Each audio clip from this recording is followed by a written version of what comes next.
Bueno, vamos a seguir con nuestro cronograma y hoy vamos a dar una clase y la segunda clase que estaba puesta como si fuera clase invertida les vamos a subir a la plataforma, ¿ok? Es una clase, yo creo que tenemos una clase grabada, si no tenemos vamos a grabar la clase para que sea una clase así, para que ustedes puedan asistir hacia la clase, ¿ok? No solamente el PPT.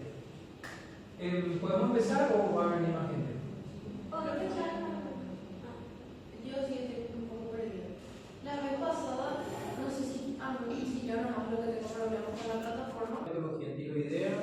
Voy a poner esto en presentación. Sí, está en presentación. Bueno, todos creo que conocemos la tiroides. La tiroides es una glándula que la verdad que acá es más grande de lo que parece. Está en la parte anterior del cuello. En circunstancias normales no le sentimos a la tiroides, solamente la palpamos o vemos que hay alguna anormalidad cuando hay algún agrandamiento de la glándula.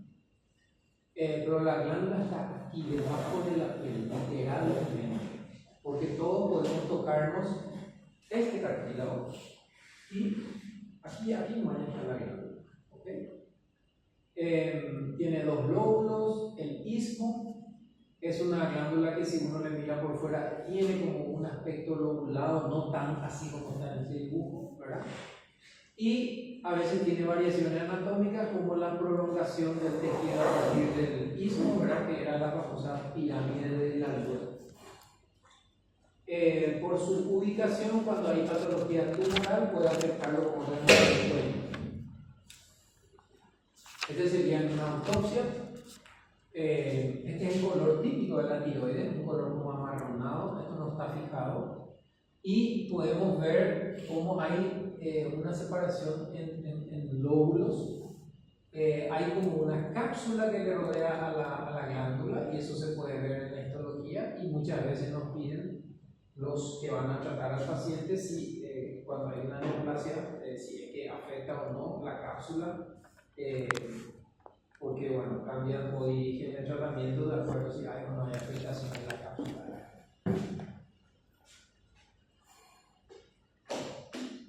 Lo otro que tenemos que recordar es que la tiroides produce el T3 y el T4. Estas hormonas tiroideas circulan y afectan, no tienen un órgano blanco, a diferencia de otros órganos endócrinos que producen una hormona que está como dirigida a algún órgano o función. La glándula tiroides tiene una amplia gama de acciones y tiene muchas células blancas. Las hormonas que circulan es la tiroglobulina, que tiene 3 o 4 grupos de yodo adheridos. Por ahí tenemos el T3 y el T4. De los dos, el T3 es más activo que el T4. Y estas hormonas circulan unidas a proteínas en la sangre, y cuando están unidas a proteínas no son activas. Entonces, es como que tenemos un pool de hormonas ahora mismo circulando y que según necesidad se separan de las proteínas transportadoras, y entonces cuando están libres ahí es donde pueden actuar. Les dije que la T3 es más biológicamente activa que la T4. Estas son hormonas que actúan a nivel de receptores, y estos receptores se traslocan al núcleo en las células blancas y directamente van al núcleo y actúan activando o favoreciendo la activación de genes que van a tener algún efecto. O sea, es una hormona que termina en el blanco en el núcleo, mejor dicho, de la célula blanca. En la tiroides hay una hormona que es estimulante de la tiroides, que es la TSH. La TSH se origina en el hipotálamo, en la hipófisis, en la parte anterior de la hipófisis, ¿ok? O glándula pituitaria.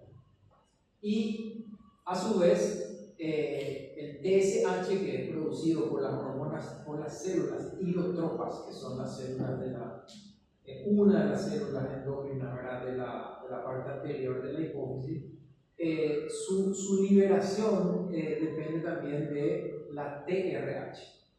Y la TRH sí viene del hipotálamo. TRH y TSH son a su vez controladas por los niveles de T3 y de T4, en una forma, en un feedback negativo. Si hay mucho T3 y T4, no hay liberación de TRH ni de TSH. Si el T3 y T4 están bajos, entonces eso estimula la liberación de estas hormonas que a su vez van a actuar sobre la glándula, pero en realidad actúan sobre la célula folicular. La célula folicular tiene un receptor para TSH, entonces ese receptor, cuando es activado, a su vez activa una proteína G que está acoplada al receptor en la parte citoplasmática, y esta proteína G activada actúa aumentando el AMP cíclico dentro del citoplasma de la célula, y ese AMP cíclico a su vez va al núcleo de la célula para estimular la producción de T3 y T4. La glándula tiroides es la única glándula endocrina que tiene sus hormonas acumuladas en forma extracelular. Las otras tienen en forma intracelular, en cambio la tiroides tiene la tiroglobulina en el coloide, que es extracelular. Ahora, es extracelular, pero el coloide es una especie de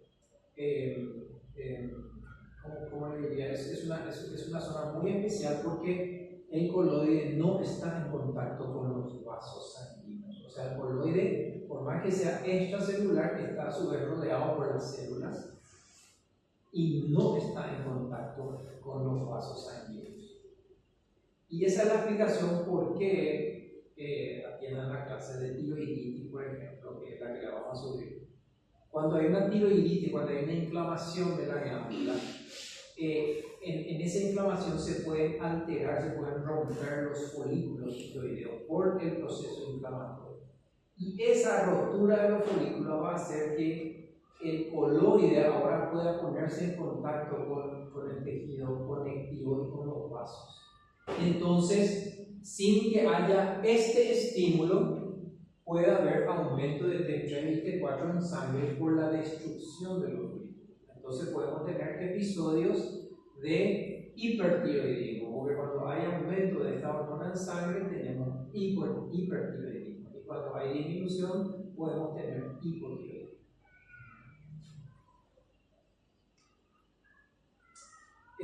Hablando de hipertiroidismo, un término que se utiliza para eso es la tirotoxicosis. Tirotoxicosis quiere decir que hay manifestación de un funcionamiento exagerado de la tiroides. Y es un estado hipermetabólico, porque eso es lo que hace una tiroidea, actúa sobre demasiados órganos, aparatos, sistemas, vamos a ver ahora hablando de eso, y aumenta el metabolismo basal. Y es por elevación de T3 sobre todo, T3 y T4, ¿verdad? T4 se puede, pierde un yodo y se convierte en T3 y es mucho más activo el T3 que el T4. ¿Okay? Tirotoxicosis entonces es un término más genérico. Hipertiroidismo se usa cuando la tirotoxicosis se debe a una hiperfunción de la tiroides. ¿Okay? Porque vos puedes tener tirotoxicosis si es que tomás hormonas en forma exagerada, ¿no? ¿Okay? Por ejemplo. O puede, a eso se refiere. Entonces, hipertiroidismo es cuando realmente es la glándula la que está funcionando. Vamos a ver ahora los escenarios en los que se puede ver. El hipertiroidismo puede ser primario cuando la fuente de las hormonas viene de la tiroides, y secundario cuando son procesos externos a la glándula. ¿Okay? Procesos externos a la glándula. Entonces, en ambas situaciones tenemos elevación de T3 y T4, en ambas situaciones. Pero en algunas vamos a ver que puede ser por un estímulo externo, como por ejemplo un tumor de la hipófisis, ¿ok? Que esté produciendo una cantidad exagerada de TSH y la glándula responde a ese estímulo y produce mucha hormona. Ahí sería secundario. Ahora, si la glándula tiene un tumor y ese tumor en forma independiente está produciendo mucho T3 y T4, ahí sería primario. ¿Ok? Para entender. Entonces, las manifestaciones clínicas están relacionadas con un estado hipermetabólico. ¿Ok? Se consume, acá aumenta el metabolismo basal, aumenta la temperatura del cuerpo, aumenta la utilización de hidratos de carbono, de grasas, y también hay una hiperactividad del sistema nervioso. Y acá tenemos algunas de las manifestaciones así por aparatos o por sistemas. ¿Ok? Un problema con el corazón. El exceso de hormona tiroidea aumenta la actividad cardíaca, aumenta la frecuencia cardíaca, el paciente tiene taquicardia, aumenta la contracción cardíaca, ¿ok? Aumenta la conducción del electrón. Entonces, si es una persona mayor que tiene ya problemas en las coronarias y tiene un hipertiroidismo, eso le puede desencadenar o le puede precipitar una afectación cardíaca, por la taquicardia o por la arritmia. ¿Okay? Si una persona joven, bueno, va a tener mucha palpitación y todo eso, pero probablemente no le va a dar un infarto ni nada por el estilo. El sistema neuromuscular. El paciente con hipertiroidismo es un paciente inquieto, nervioso, podemos decir, ¿verdad? No está quieto. Y hay pruebas que uno le puede hacer, le puede pedir, por ejemplo, que extienda la mano, que abra los dedos, ¿verdad? Y no puede controlar y tiene como un temblor fino. Le poner una hoja de papel así para que sea más objetivo y eso no puede controlar, ¿verdad? Tiene mucha sudoración, tiene intolerancia al calor, no puede dormir bien, ¿ok? Está muy activo. El músculo a la larga se debilita, el músculo, o sea, literalmente, y el hueso incluso puede también debilitarse y producir osteoporosis si el estado es muy prolongado. La piel caliente, como les dije, sudoración, aumenta el gasto cardíaco, entonces circula la sangre por todo el cuerpo. Con respecto al tubo digestivo, estos pacientes pueden comer mucho, tienen mucha hambre, comen mucho, pero no suben de peso, tienen mucho movimiento intestinal, pueden hacer diarreas. Y las alteraciones oculares, que son muy peculiares, vamos a ver en un rato, generalmente tienen la mirada muy llamativa, los ojos muy abiertos, así. Eso es porque el exceso de estimulación de los músculos tarsales hace que uno como que abra en forma no controlada, vamos a decir, ¿verdad? Abra mucho o retrae mucho el párpado, entonces el ojo tipo Garfield, grandes. Encima hay una condición que vamos a ver ahora, la primera patología, que es la oftalmopatía que se ve en lo que se llama la enfermedad de Graves o Graves. En ese caso, no solamente la mirada está llamativa porque los músculos están retrayendo el párpado, sino porque hay una acumulación de tejido blando detrás del ojo y empuja al ojo. Entonces, eso hace que la mirada sea aún más, o mejor dicho, la vista, sí, el aspecto de los ojos sea aún más llamativo. Bueno, ¿cuáles serían las causas frecuentes de hipertiroidismo? La causa más frecuente, más del 80%, es lo que vamos a ver hoy, ahora, la enfermedad de Graves. Esta es una situación, una enfermedad de tipo autoinmune, en la que hay autoanticuerpos, y estos autoanticuerpos actúan a nivel de los receptores de TSH. Entonces tenemos una inmunoglobulina que actúa sobre un receptor y el receptor cree que es la TSH lo que le está estimulando y es una inmunoglobulina. ¿Ok? Entonces hace lo que tiene que hacer como si fuera que está siendo estimulado por la TSH. El bocio multinodular, que es el que vamos a hablar también hoy, es la condición en la que la glándula por lo general está aumentada de tamaño, pero la patología aquí empieza con la incapacidad de poder producir suficientes hormonas tiroideas.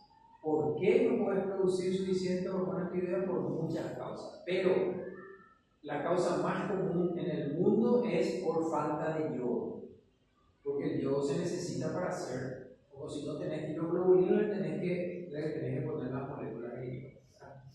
Bueno, entonces, para tener T3 y T4 necesitas yodo. Si no tenés yodo, entonces no tenés, te falta el sustrato para armar tu hormona. Como no estás produciendo hormona, baja la concentración de T3 y T4, eso se siente a nivel del cerebro y aumenta la producción de TRH y de TSH.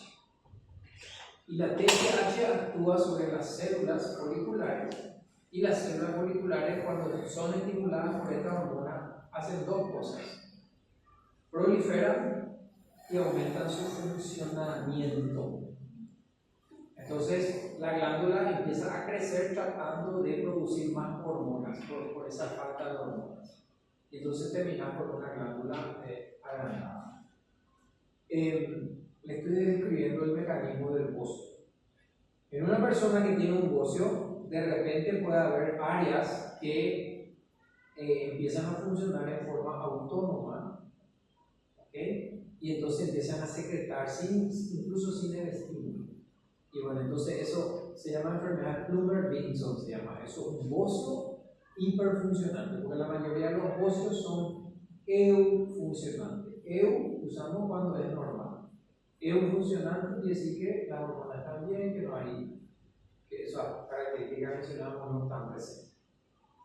El adenoma tóxico es menos frecuente y es como dice su nombre, es una neoplasia de la glándula tiroides. Y ese crecimiento autónomo es capaz de producir en cantidades mayores al requerimiento normal de estas hormonas.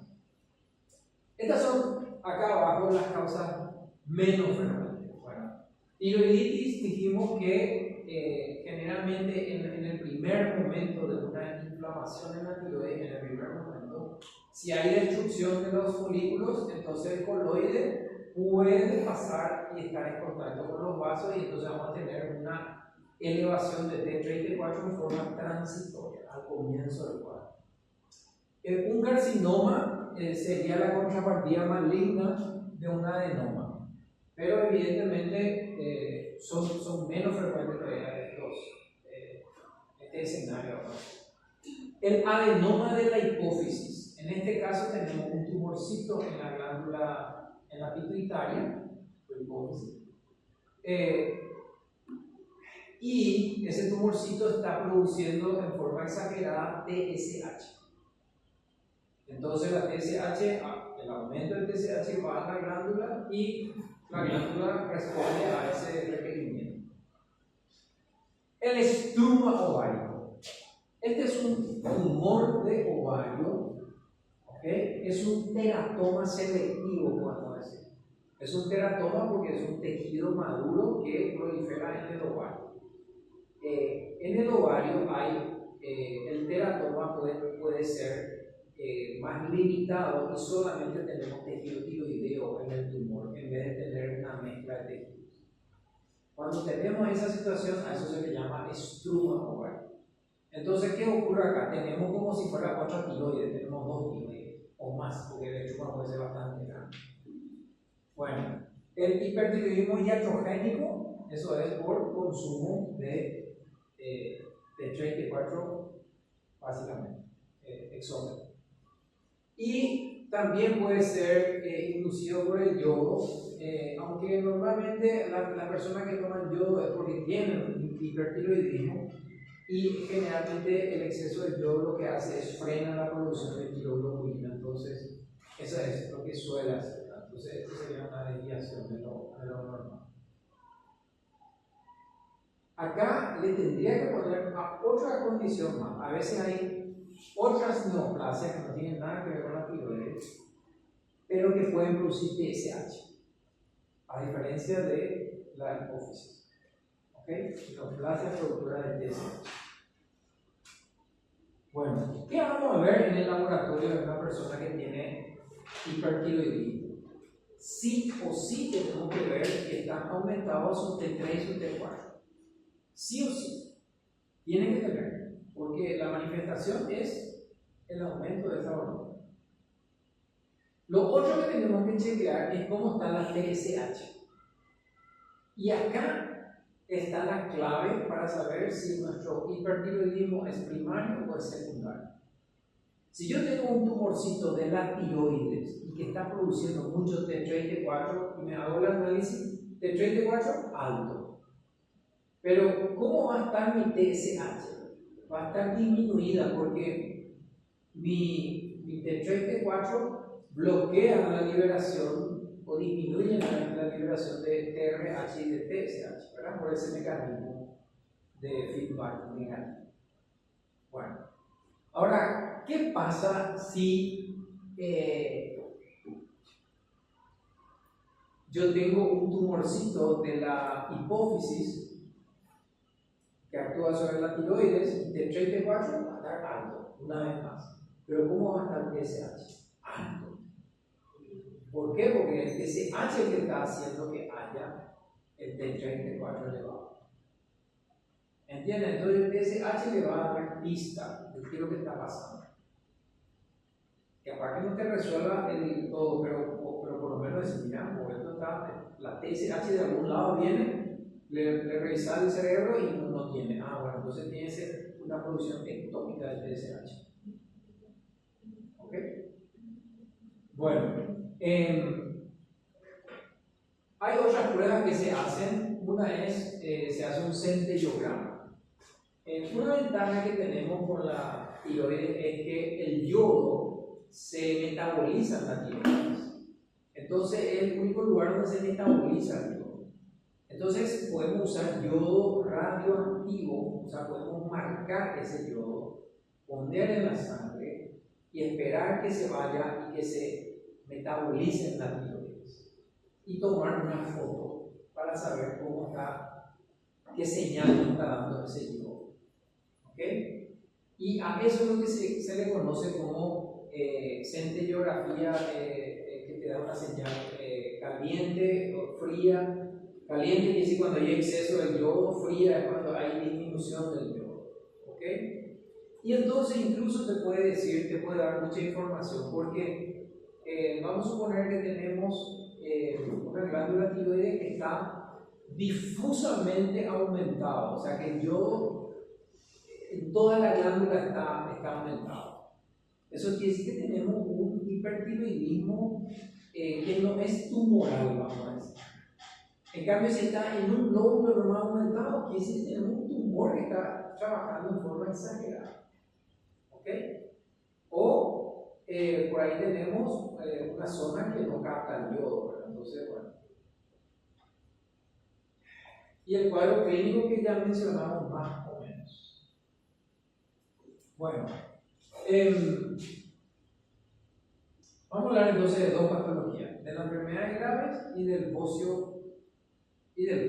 ¿Ok? Le voy a explicar mejor el cuadro del bocio. La enfermedad grave es una enfermedad autoinmune que se caracteriza porque hay autoanticuerpos dirigidos contra la glándula tiroides. Se considera, hay dos patologías muy frecuentes, o sea, una más frecuente que la otra, pero las dos son autoinmunes. Una es la enfermedad graves y otra es la tiroiditis de Hashimoto. ¿Ok? Tiroiditis de Hashimoto. Se considera que es un espectro, o sea, que están en los polos opuestos, porque es como una enfermedad autoinmune. En una hay un aumento aumento exagerado del funcionamiento de la glándula y en el otro hay una destrucción de la glándula, ¿okay? Y que se acompaña de disminución en el funcionamiento de la glándula. Entonces, en uno hay exceso y en otro hay déficit. No vamos a hablar en ese punto, pero enfermedad grave. Esta enfermedad fue descrita ya hace más de 100 años. Sí, más de 100 años.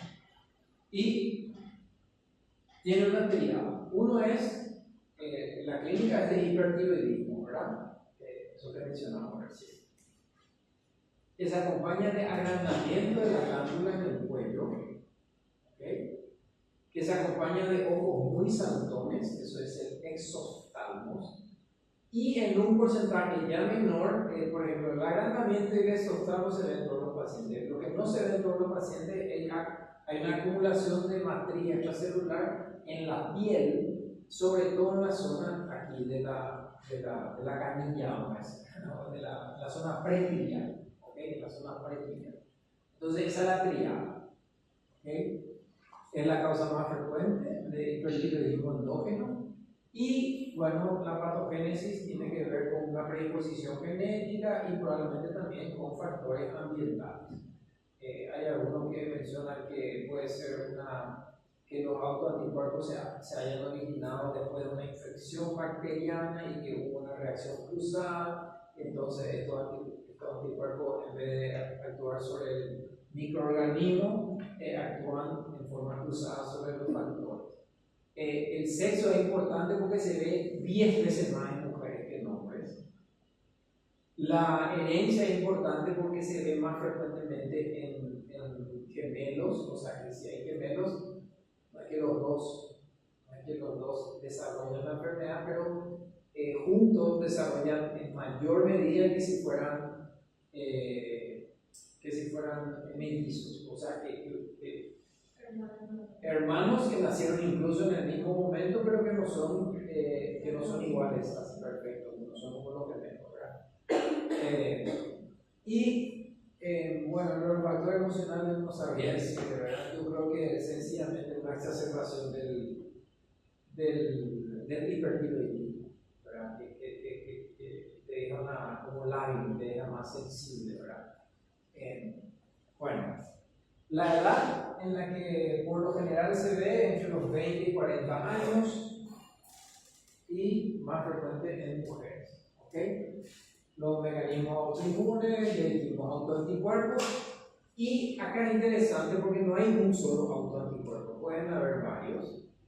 El autoanticuerpo importante es el TSI, sería estimulante en la inmunoglobulina, estimulante en la tiroides. Inmunoglobulina estimulante, que es la que actúa sobre el receptor de TSH. Bueno, pero pueden haber otros autoanticuerpos que también reconocen el receptor, pero en vez de estimularlo, lo bloquean. Entonces, en algún porcentaje puede haber, o en algún momento, puede haber una disminución en la producción de hormonas tiroideas, porque los receptores están bloqueados. Pero lo que es más frecuente es que sea lo contrario, que estén estimulados. ¿Okay? Que estén estimulados. Y el estímulo aumenta como el AMP cíclico, y eso ¿qué resultado trae en la célula de la tiroides? Aumenta la proliferación celular y aumenta el funcionamiento de la célula. Entonces hay mayor cantidad de células y hay mayor producción o secreción de hormonas tiroideas. Ese es el efecto. Bueno, entre los factores genéticos hay algunos genes reconocidos, hay mucho más que esto, ¿verdad? Pero bueno, como la enfermedad de autoinmune tiene que haber algún tipo de falla en el mecanismo de suprimir la respuesta autoinmune, etc. La oftalmopatía, que es un componente de esta enfermedad, esta puede tener varias implicaciones. Por un lado, la oftalmopatía ocurre porque hay básicamente mayor cantidad de tejido detrás del globo ocular, o sea, en la cuenca del ojo, que está rodeada de hueso, se acumula tejido, o sea que se aumenta el tamaño del tejido de la grasa y tejido blando retroocular, y eso hace que se empuje los globos oculares hacia afuera. Hay mayor infiltrado de linfocitos. Los linfocitos a su vez producen sustancias que actúan sobre los fibroblastos para que estos a su vez produzcan mayor matriz extracelular. Hay más edema, un proceso inflamatorio, ¿verdad? Hay acumulación de grasa. Entonces, el conjunto es que hay mayor cantidad de tejido y eso empuja al ojo hacia afuera. Y encima, acuérdense que en el hipertiroidismo hay una retracción del párpado, entonces hace que tu ojo otra vez se vea más grande.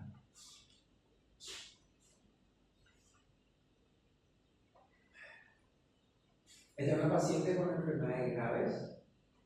Miren los ojos súper saltones. La verdad que uno mira esto y ¿qué te asusta? Los ojos muy retraídos. Esa retracción es importante, o sea, ¿no? Protruyen, quiero decir, lo que está retraído son los párpados. Y esta protrusión de los ojos incluso puede hacer que, aunque queramos cerrar los párpados, nuestros párpados no nos alcance para cerrar todo. Entonces se le seca la córnea, la conjuntiva, y puedes tener entonces lesiones por sequedad. ¿Ok? Incluso puede tener una pequeña erosión y todo eso. Y la córnea, porque en el medio está la córnea, ¿verdad? Entonces no llega a cubrir todo, o es insuficiente para cubrir todo. Lo otro que tenemos que ver es que casi se dibuja la glándula tiroidea acá, los lóbulos. Bueno, una persona con enfermedades graves tiene la oftalmopatía y la glándula aumentada de tamaño. Y además todo lo otro que está ahí dibujado corresponde a manifestación no de la enfermedad grave, sino de hipertiroidismo. ¿Ok? Se señala el corazón, acuérdense, hay taquicardia, aumento de la contracción, hay arritmias, pérdida de peso, polifagia, hay mucho movimiento intestinal, ¿verdad? Aumenta la frecuencia de deposiciones, el temblor, la pérdida de masa muscular, la eventual osteoporosis por la absorción del calcio de los huesos. En las mujeres, que son la mayoría de los pacientes, también hay alteración del ciclo menstrual.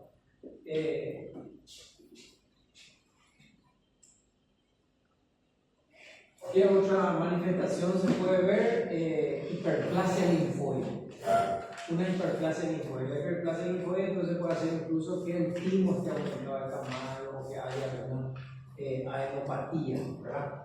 Hipertrofia cardíaca y lesiones isquémicas si es que el paciente es mayor o tiene patologías en las coronarias, por ejemplo.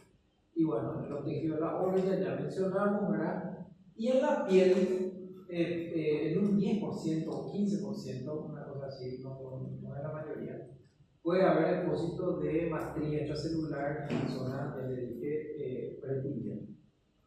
Eso se llama mixedema cutáneo. Mixedema cutáneo. Ok, ¿cómo está la glándula en la patología? Bueno, si algo tenemos que saber de la tiroides es que cuando recibimos cualquier tiroides y cortamos el tejido, como la tiroides tiene coloide, se ve el coloide en la superficie del colon. ¿Cómo se ve el coloide? Se ve, ¿saben cómo? Se ve como si fuera el mismo aspecto de cuando vemos una fruta abrillantada. Cuando cortamos un pan dulce, una otra cosa y vemos la fruta así que son translúcidas, ¿verdad? Son translúcidas, son como transparentitas así. Bueno, así se ve el color. Bueno, pero en esta enfermedad el coloide desaparece porque la glándula trabaja mucho y absorbe el coloide. Entonces hay poco coloide y llamativamente queda más carnoso y literalmente parece que estamos viendo un corte de músculo esquelético. Parece el músculo esquelético de nuestros cadáveres. No parece una tiroides, parece, y es por la falta de coloide. ¿Okay?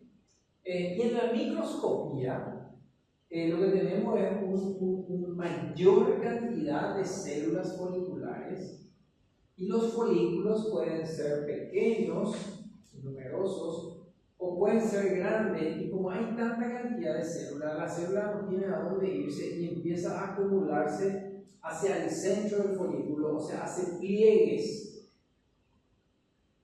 ¿Okay? Entonces imagínense que yo tengo, vamos a suponer que hago un círculo, que es un folículo tiroideo. ¿Se acuerdan del folículo tiroideo? Bueno, yo hago un círculo y pongo, imagínense que tenemos un collar así, con 100 bolitas, 100 cuentas, y me da perfecto para hacer un collar, para hacer un círculo así.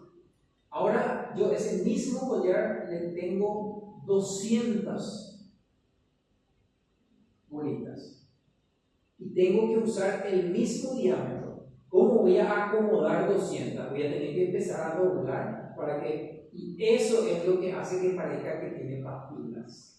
La exageración de células. ¿Ok? ¿Qué le voy a mostrar? Bueno, esta glándula no nos dice nada. Lo que nos dice es que la glándula por lo menos conserva su forma. Eso es lo que nos dice, ¿verdad? No hay un tumor, sino que si está agrandado, está todo agrandado. La histología, acá sí, esta es una histología que no es tan normal en la glándula tiroides. En la glándula tiroides, lo normal es ver los folículos redonditos con coloide. Más o menos como este que se ve, este grupito que se ve acá, así. Redondo con coloide. Sin embargo, como verán, en muchas partes hay una exageración de una cantidad exagerada de tejido y entonces se hacen las papilas. Lo otro que tenemos que ver es que hay algunos folículos que tienen coloide. Y eso ocurre porque normalmente estos pacientes, cuando se le... Primero que el tratamiento no es la cirugía en sí, pero a veces la cirugía se hace porque la glándula crece tanto y comprime a la tráquea, comprime a las venas, etc. Entonces hay un problema así ya mecánico.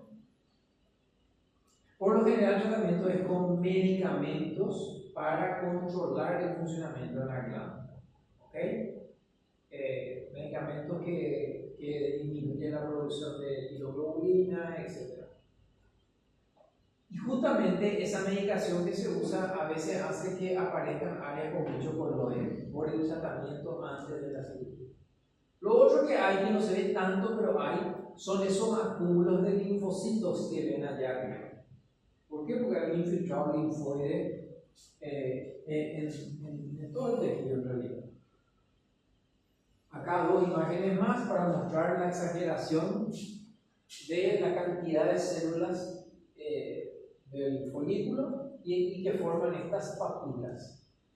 Recuerden esta imagen porque la próxima clase vamos a ver neoplasias de la glándula tiroides y el tumor más frecuente que vamos a encontrar en la glándula tiroides se llama carcinoma papilar.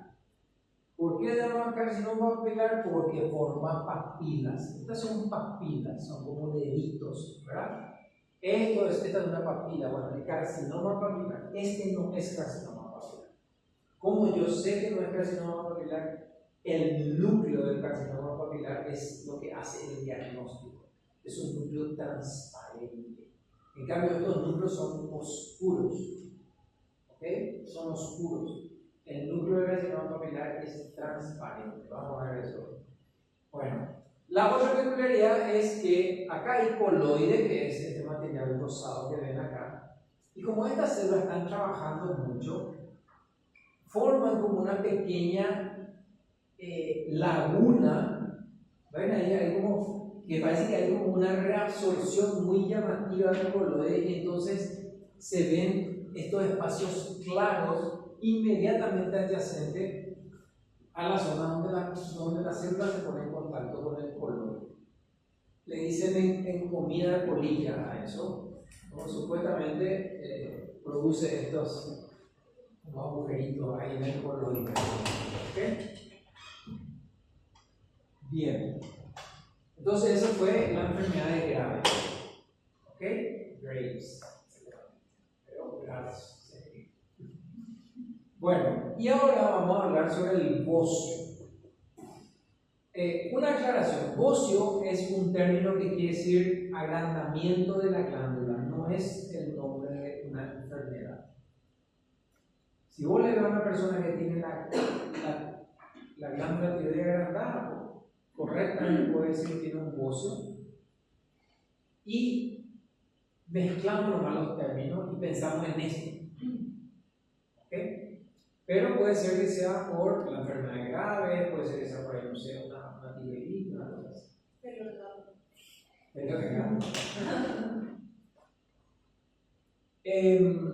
Y el bocio, yo les digo, cada vez vemos, yo por lo menos, yo les comenté ya esto cuando yo estaba en el lugar de ustedes y me iba a la facultad, era muy común ver la gente con una masa en el cuello, no en el hospital, en la calle.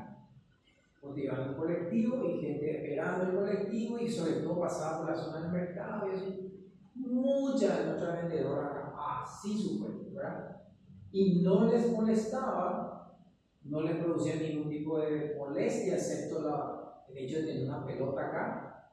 Y por eso evidentemente no buscaban ayuda, vamos a decir. ¿Ok?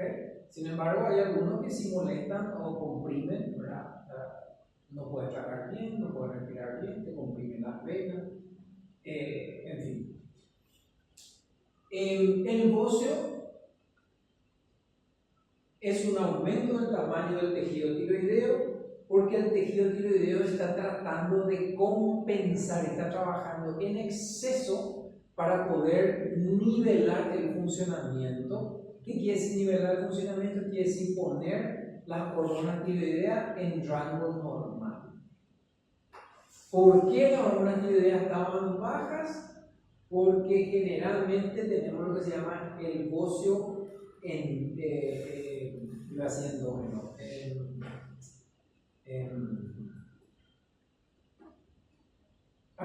¿cómo es cuando? Endémico, me viene la palabra. Nuestro país es una zona, mejor dicho, hay áreas en nuestro país que son endémicas para el bocio. Generalmente las zonas altas, alto, cordillera, zonas altas. ¿Por qué? Porque el suelo y los vegetales que crecen en esas zonas tienen poco yodo. Y esto ocurre en las zonas altas de todo el mundo. En el Himalaya, los Alpes suizos. Donde haya lugares altos hay poco yodo en el agua, hay poco yodo en la tierra.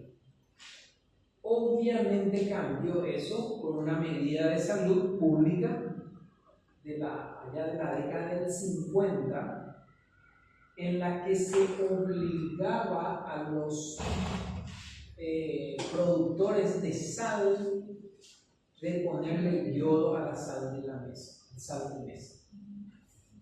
Esa medida hacía que disminuya mucho la cantidad de bocio. Que igual no disminuyó del todo porque mucha gente acostumbrada a cocinar con sal gruesa, la sal gruesa no tenía yodo, la sal fina la que. Entonces, bueno, yo creo que hablaste de la sal gruesa, tío. Entonces, bueno, esa fue una medida. Y muy peculiar eso porque para las neoplasias cambia un poco el aspecto cuando es una zona donde hay bocio y una zona donde no hay bocio. En la zona donde no hay bocio, la neoplasia más común es el carcinoma papilar. Y en la zona donde hay más bocio es el carcinoma, no sé si más común, pero hay mucho más carcinoma folicular, que son dos tipos diferentes de carcinoma. Bueno, eso aparte. Entonces, dietas pobres en yodo y también dietas en las que hay sustancias vociógenas, o sea, sustancias que interfieren con la producción de la hormona y que pueden entonces también contribuir. Y notablemente una de esas sustancias está en la mandioca. Entonces, mandioca que se come mucho, que es plato principal, frecuente, y encima falta de yodo, entonces suma 1 más 1 y tenía un montón de gente con el bocio, ¿verdad? Hay esta sustancia vociógena se encuentra en esta familia de vegetales, ¿verdad? Coliflor, mandioca, repollo, col de Bruselas, igual tan frecuente, ¿verdad? ¿Y qué es lo que hay ahí? Hay el tiocianato. Y este inhibe el transporte de yodo, por lo tanto no se puede armar la hormona. Bueno, esta era la esquemita que vimos al comienzo de la clase y para entenderlo más, si nosotros no tenemos yodo, cae la producción del T34. Si cae la producción del T34, se actúa sobre el sistema nervioso, sobre la hipófisis y se produce una elevación de TSH. Entonces hay más TSH. Y ese aumento de TSH actúa sobre la glándula para que la glándula prolifere y produzca mayor cantidad de hormonas. ¿Ok? Entonces terminar con una glándula aumentada de tamaño porque la TSH está haciendo que haya mayor cantidad de células. Y si ese aumento de células sirve para subir un poco tu T34, entonces puedes llegar en la mayoría de los casos a tener lo que se llama eutiroidismo, o sea, un funcionamiento adecuado. ¿Cuál es el precio que pagas? Que tu glándula está grande para poder mantener normales los niveles. Y aquí puede ocurrir, lo más común es que sea eutiroideo. Y después pueden ocurrir dos cosas, que eso no alcance y entonces el paciente encima hace hipotiroidismo, ¿ok? O que en ese tejido que está proliferando, que está siendo estimulado constantemente, de repente surjan algunos clones que pueden trabajar por sí mismos, por sí solos, y esos clones provocan exceso en la producción de las hormonas. Y tenemos un pequeño grupo que por ahí hace hipertiroidismo, pero no es lo más frecuente. Bueno, decimos bocio difuso y decimos bocio multinodular. En realidad son etapas del mismo proceso. Se llama difuso cuando empieza la enfermedad y más o menos hay un agrandamiento uniforme de la glándula. Ahí es difuso. Se dice multinodular cuando transcurre más tiempo y esa glándula está siendo estimulada para dividirse, que de repente aparecen como subclones, ¿okay? Como si fueran pequeñas áreas que responden en forma diferencial a la TSH. Entonces de repente tenemos un área que empieza a crecer más que el vecino. Y ahí tenemos un nódulo. Como esto ocurre en varios puntos, tenés múltiples nódulos, de ahí viene multinodular. Estos nódulos pueden crecer y comprimen al tejido adyacente y esa compresión hace que haya atrofia del tejido adyacente y haya fibrosis. También puede hacer que haya sangrado o rotura de vasitos, entonces tenemos hemorragia. Y entonces estamos empezando a agregar los componentes que se ven en el bocio coloide multinodular. Tenemos múltiples nódulos, tenemos fibrosis, tenemos área de hemorragia reciente, antigua y área de depósito de sales de calcio, podemos tener calcificación. Entonces, todo eso le estoy describiendo ya las dos etapas. Entonces, el difuso simple quiere decir que no tiene nódulos todavía.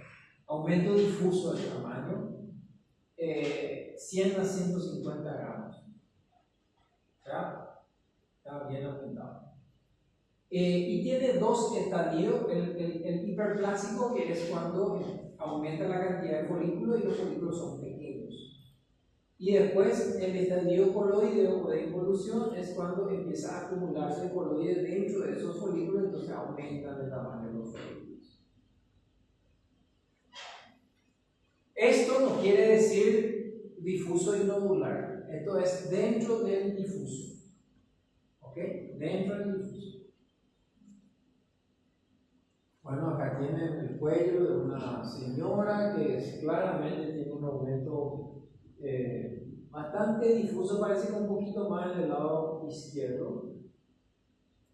Una glándula tiroides que tenemos que poner una balancita para saber, pero esta glándula, si yo le digo que pesa 100 gramos, básicamente se ve muy todavía parecida a un lado del otro. Al corte, el material es rico en coloide, entonces tiene este aspecto como un poquito brilloso. ¿Ok? Un poquito brilloso. Y a la microscopía tenemos áreas con muchos folículos pequeños, con poco coloide, y otras donde empieza a acumularse el coloide. Incluso podemos tener algunos folículos bastante grandes. Otro ejemplo, esta es más la morfología que nos acordamos de la tiroide de histología, ¿verdad? Folículo con coloide y una sola capa de célula que suele ser cuboidea. ¿Okay? Una sola capa de célula. No tiene pliegue, no tiene nada de eso. Esto, por ejemplo, ¿verdad? Esto. Bueno.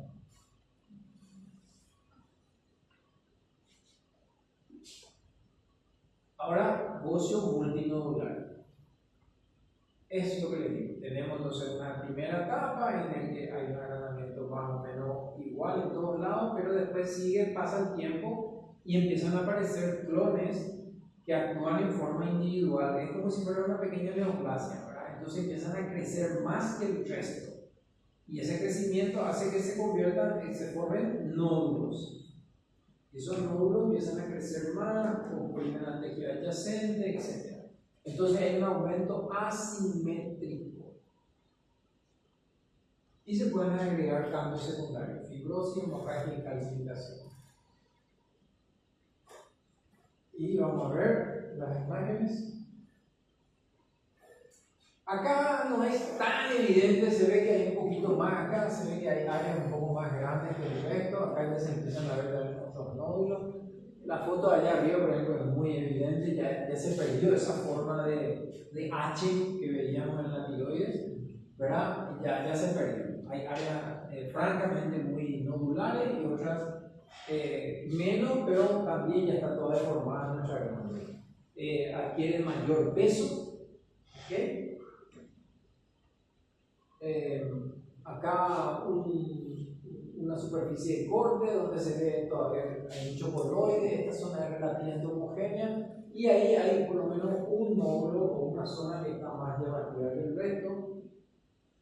Esta es una foto del libro donde se pueden ver varias áreas. Esto está cortado así y se ven nódulos de coloide, algunos son quísticos, o sea ya hubo necrosis incluso, ¿verdad? Allá arriba otro nódulo. Este material blanquecino corresponde a fibrosis y a veces es literalmente rígido como cáscara de huevo, entonces es calcificación, común eso. Y otro ejemplo en donde la superficie de corte muestra una glándula bastante alterada con nódulos de tamaño variable, y en la microscopía se refleja lo mismo. Tenemos áreas con estos folículos muy grandes con mucho coloide, hay áreas como con fibrosis, hay áreas con folículos pequeños, etc. Esa variabilidad.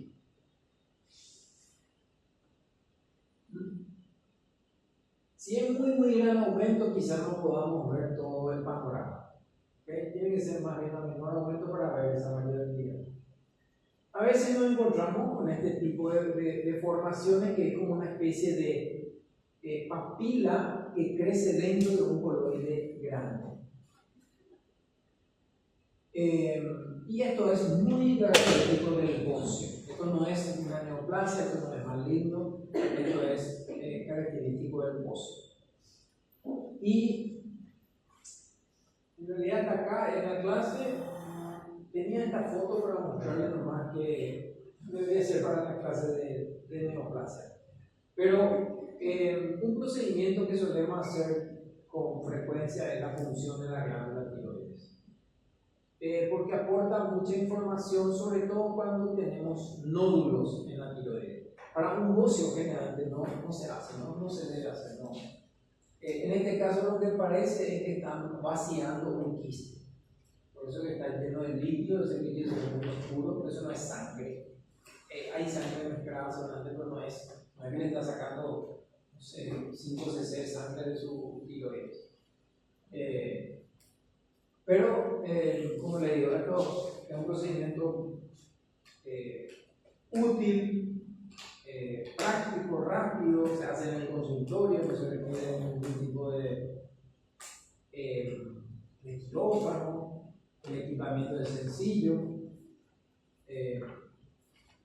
y puede dar información importante para la patología en sí.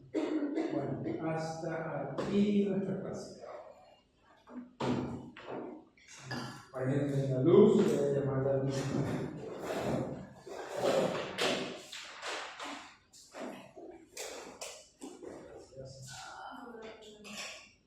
Es el 7. A ver, Gerson, Milka, Rania,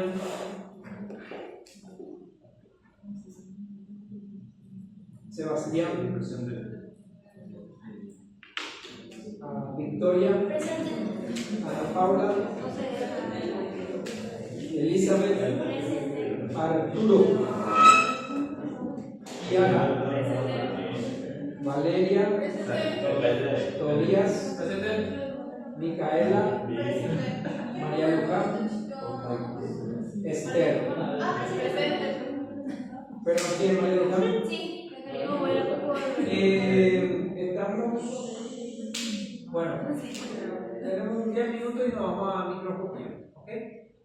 Nos vemos en microscopía. No creo. 12:37.